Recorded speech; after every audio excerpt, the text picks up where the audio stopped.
Di Rasul Shallallahu Alaihi Wasallam itu adalah manusia yang sangat penyayang dan tidak pilih-pilih penyayang beliau itu pada siapa.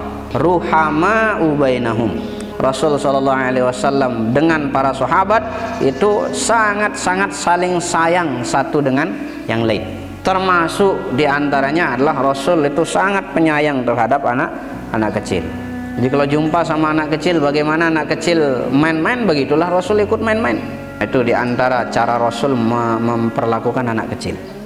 Nah, maka di sini ada hadis menjelaskan bagaimana sayangnya Rasul kepada anak kecil. Annahu kana yamsahu ru'usahum. Rasul kalau jumpa sama anak kecil mesti itu yang dilakukan apa? Ngusap-ngusap kepala mereka. Jadi anak kecil itu diusap kepalanya. Anak kecil kan kalau udah diusap kepalanya itu merasa apa? Merasa aman, merasa nyaman, merasa disayang. Itu diantara adab kita tuh kepada anak kecil.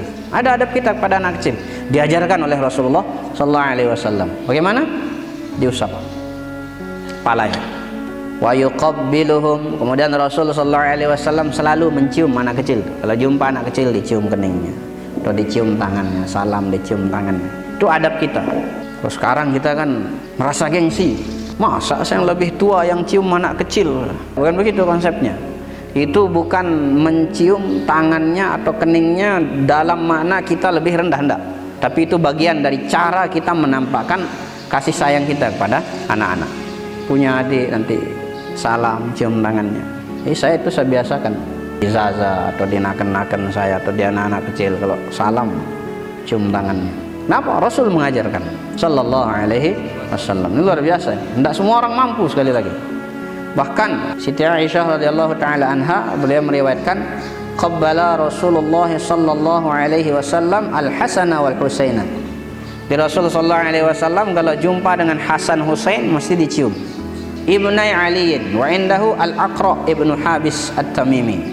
Nah, ketika Rasulullah sallallahu alaihi wasallam mencium Hasan dan Husain, ada seorang di sana yang namanya Aqra bin Habis. Faqala al-Aqra lalu berkata kepada Rasulullah sallallahu alaihi wasallam, "Innali asyratan minal walad." Ya Rasulullah, saya punya anak itu 10. Ma qabbaltu minhum ahadan qat. Bangga dia ceritakan kepada Rasulullah sallallahu alaihi wasallam. Saya punya anak 10, tidak ada satu pun di antara mereka yang pernah saya cium ya Rasulullah. Bangga dia. Itu yang terjadi bahkan di kita sekarang ini. Ketika anak-anak takut sama kita, merasa bangga kita. Ya kan? Anak kecil takut sama kita bangga. Padahal anak kecil wajar takut kan? Sewajarnya kalau anak kecil itu kita buat dia isah betah sama kita. Anazara ilaihi Rasulullah sallallahu alaihi wasallam thumma qala, maka Rasul lalu memandang si Aqra bin Habis tadi. Ya, lalu beliau bersabda, "Man la yarham la yurham." Siapa yang tidak ada di dalam dirinya sifat sikap penyayang, maka dia tidak akan disayang oleh satu pun makhluk Allah Subhanahu wa ta'ala. Mencium anak itu adalah bagian dari sunnah Rasul. Mencium anak itu adalah bagian dari adab kita kepada seorang anak.